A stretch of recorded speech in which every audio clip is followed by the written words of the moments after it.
The Ken and Barbie killers, as they have become known, Paul Bernardo and Karla Homolka, are two of Canada's most infamous serial killers. Bernardo, aside from being a serial killer, was also the Scarborough rapist, a man who terrorized women and girls who had to use the Toronto transit system in the 80s and 90s.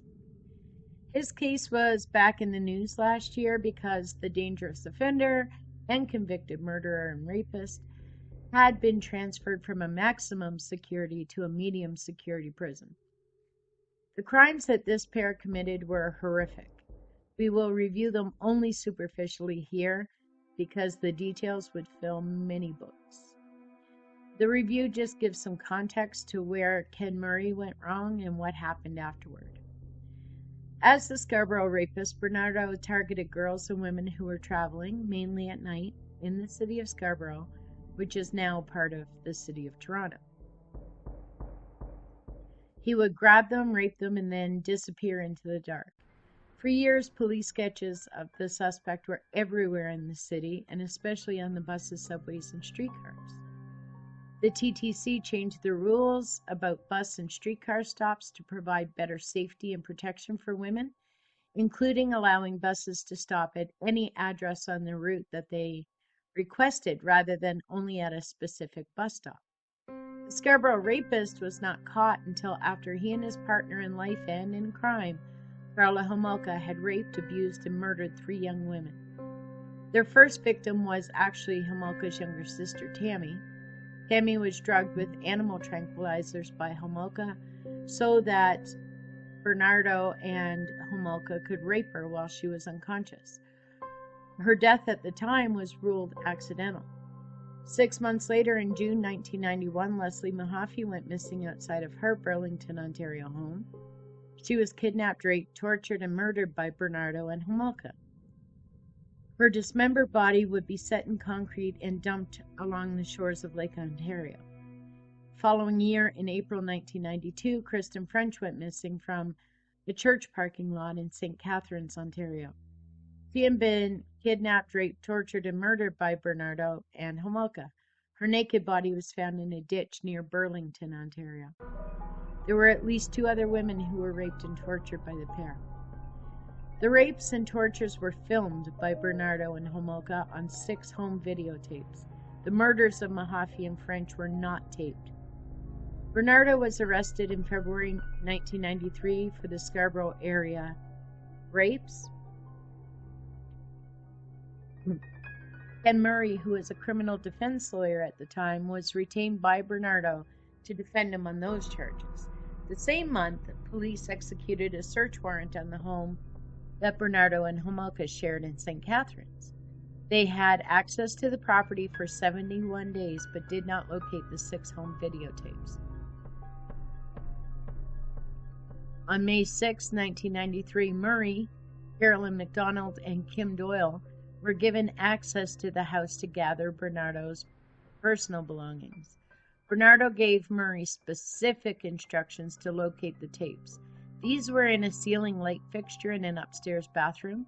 Bernardo also instructed Murray not to view the tapes. Murray would keep the tapes in his law office for about 17 months.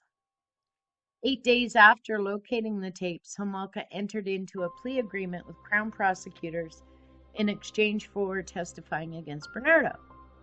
In relation to the murders, the Crown didn't have a great deal of evidence, so her cooperation was essential to the Crown's case.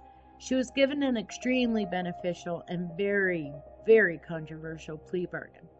Homolka would plead guilty to 2 counts of manslaughter and serve only 12 years. She was sentenced on July 6th. Murray learned about the plea bargain in mid-May. On May 18th, Bernardo gave Murray permission to view the tapes. He would make copies of those tapes at that point. He did not build the Ontario Legal Aid Plan because he said he was concerned that doing so might alert prosecutors to the existence of the tapes. In August 1994, Murray asked John Rosen, another prominent defense lawyer, to take over Bernardo's case. Then on September 2nd, 1993, he wrote to the Law Society to ask what he should do with them. Three-member panel instructed Murray to turn the tapes over to the trial judge, have himself removed from the case, and give notice to Bernardo that he was going to do those things. The tapes were handed over to Rosen on September the 12th. Rosen did not want to hand them over without viewing them to determine how significant they were. He would obtain instructions from Bernardo to turn the tapes over, which was done on September 22nd, to the Metropolitan Toronto Police and the Niagara Regional Police. Bernardo was convicted of all charges against him. The tapes were in fact entered into evidence in his trial. What became controversial was Homolka's deal in the face of those tapes that proved her complicity in rape, torture, and eventual murder, though again the murders were not shown on tape, as well as Murray's behavior in keeping the tape secret. The public was really angry when the truth was discovered. Murray would be arrested and charged with obstruction of justice, conspiracy to obstruct justice, possession of child pornography, and making obscene materials, and that's for copying those tapes. The last two charges were dropped by the Crown because there was no way prosecutors would have been able to prove the mens rea of those charges. Mens rea is the intention or the state of mind of the accused. In the case of child porn charges, you have to know what it is and intend to possess or make copies of it as porn, not as evidence. He intended to possess and copy evidence, and we'll get to why he believed that soon. He wanted the charges dropped for delay. After he was charged, it took 38 months because the courts in Ontario had an extraordinary backlog at the time for the matter to even get to a point where Murray brought his delay application. Had the case been dismissed for delay, we might have very little information on what he was actually thinking around those tapes. In February 1997, the Law Society served professional misconduct complaints on him, which were to be heard after his criminal trial. Yes, those tapes were important evidence. Yes, they did help convict Murray's client, Bernardo.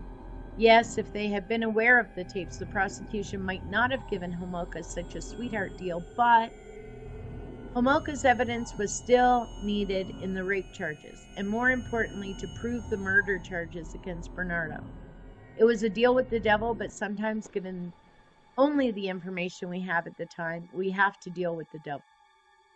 Here are the other buts and the reason that he was acquitted and that the Law Society dropped their disciplinary case against him. Murray did not have the mens rea to obstruct justice.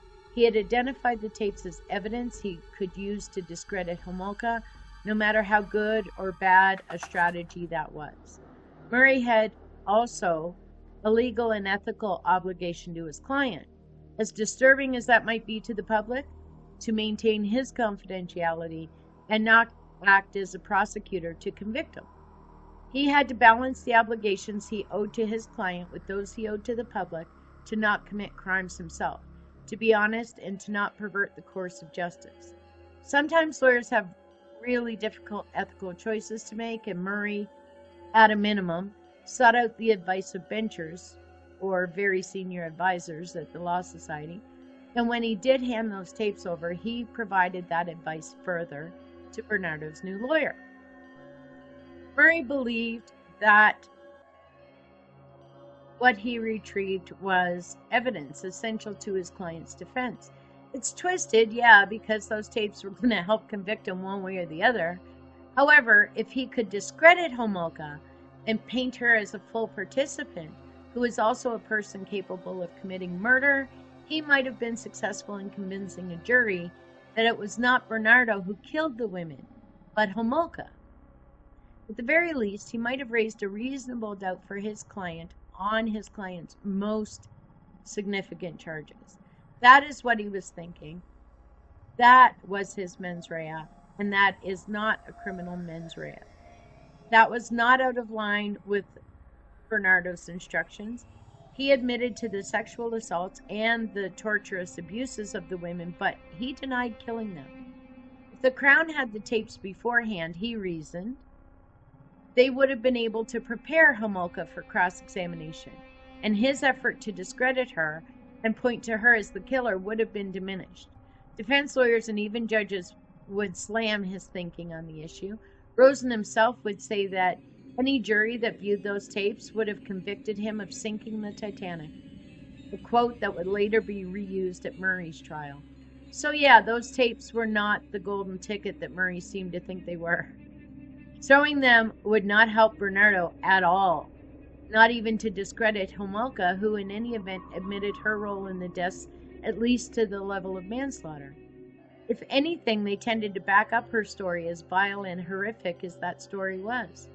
As bewildering and shaky as his reasoning was, that reasoning would show that he did not have an intent to obstruct justice, and so he was acquitted. Equally, he would not have had an intent to breach ethical rules, and so the professional misconduct complaints were also dropped. He became sort of a pariah afterwards, though, a scary story told by law school professors to scare the bejesus out of their students. I'm not kidding. I was in law school when a lot of this was going on, and we had to hear a lot about Bernardo, but more about Murray.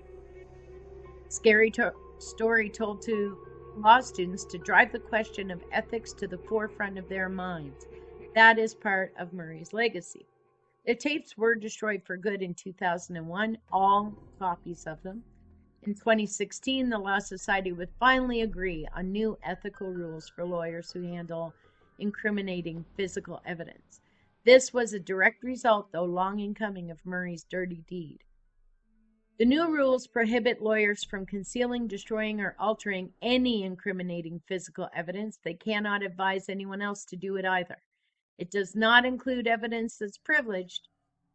Take tape that a lawyer and their client might have made that involves gathering information and giving it advice. Well, the new rule doesn't apply.